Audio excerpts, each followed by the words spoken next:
Zato jer je Rusija rođena sestra Srbiji po veri pravoslavnoj i po krvi slovenskoj. Zato jer nam Rusija nikad zlo nije učinila, a uvek nam kada je mogla u pomoć priticala. Zato jer se Rusija i sveti car Nikolaj žrtvovaše za svoju sestru Srbiju u Prvom svetskom ratu.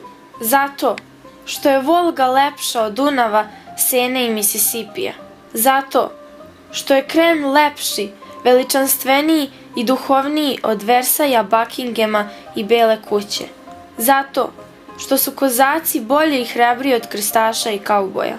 Zato što je Ermitaž impozantniji i lepši od Luvra. Zato što je institut Lomonosov bolji od Harvarda i Yale-a. Zato što je Dostojevski najveći pisac, a Puškin najveći pesnik. Zato što Rusija ima najlepše bajke.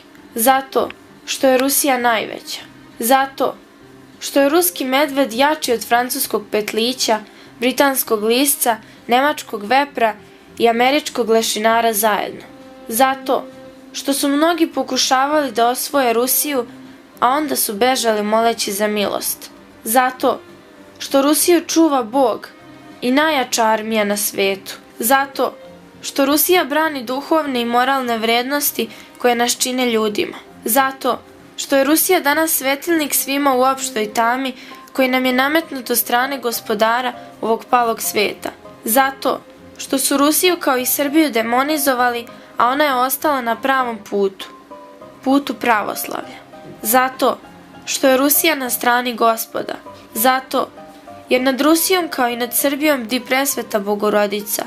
Zato što je mnogo za, a nema ništa protiv Rusije. Živele rođene sestre Rusija i Srbija.